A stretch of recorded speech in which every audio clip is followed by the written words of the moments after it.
Formula One teams face a unique scenario with a new season start consisting of 8 races in 10 weeks across Europe. Could it provide Red Bull and Max Verstappen with the upper hand in their battle with the mighty Mercedes and current champion Lewis Hamilton? For the past 3 months since the Australian Grand Prix was abandoned due to an outbreak of coronavirus in the Melbourne paddock in mid-March, F1 has been rigorously planning how it could get the heavily delayed campaign underway in a safe manner. The revised F1 calendar will have been met by smiles from Red Bull's top brass, not only because its own venue, the Red Bull Ring, will play host to the opening 2 rounds, but also due to its recent success at the circuits that will comprise the early events on the new schedule. Over the past few years, slow starts have proved to be the Red Bull's Achilles heel, putting it on the back foot in the fight against Mercedes and Ferrari while it takes time to fully unlock its car's true potential.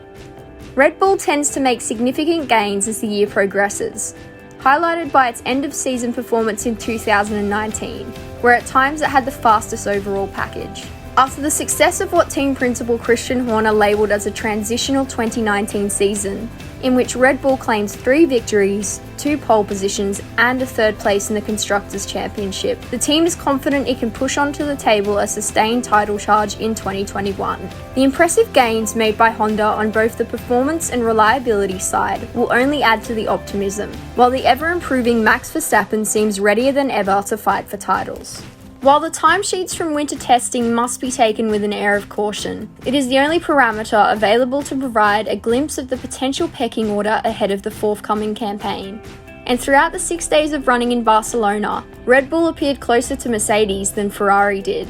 An Austria-Hungary triple header as the opening 3 races of the season acts as a mouth-watering prospect for Red Bull, given the team's usual competitiveness at both venues. Verstappen has won the last 2 Grand Prix at the Red Bull Ring, having taken advantage of a rare double retirement for Mercedes in 2018, before recovering from a botched start to charge through the field en route to recording the first win for a Honda-powered car in F1 since 2006 at last year's race. The Dutchman also came close to a victory in Hungary last year, after claiming his first ever F1 pole position during a thrilling qualifying session. Verstappen looks set to convert his pole into the win, but was defeated 4 laps from the end after a strategy gamble by Mercedes enabled Lewis Hamilton to steal a late victory.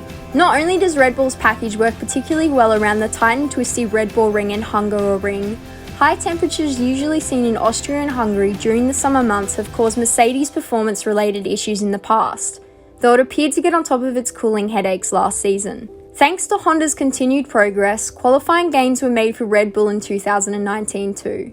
They were reflected in Verstappen's phenomenal pole laps in Budapest and Brazil, while he also set the fastest time in Mexico qualifying before being penalised. The Red Bull-Honda relationship is showing signs of flourishing, and with further positive noises coming out of Japan over the winter, Red Bull has reasons to be confident. A mini calendar might seem anti-Mercedes on the face of it, given that its best chance of a first victory might not come until the 4th round at Silverstone, where it has won 7 of the past 8 British Grand Prix.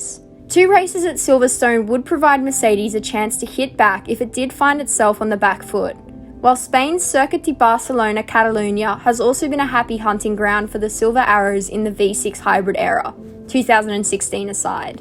On paper at least, the last 2 events on the European leg of the calendar in Belgium and Italy, and the high-speed nature of the Spa-Francorchamps and Monza tracks, would probably play more into the hands of Mercedes and Ferrari, but Red Bull and Honda may well have reduced its previous straight-line performance deficit.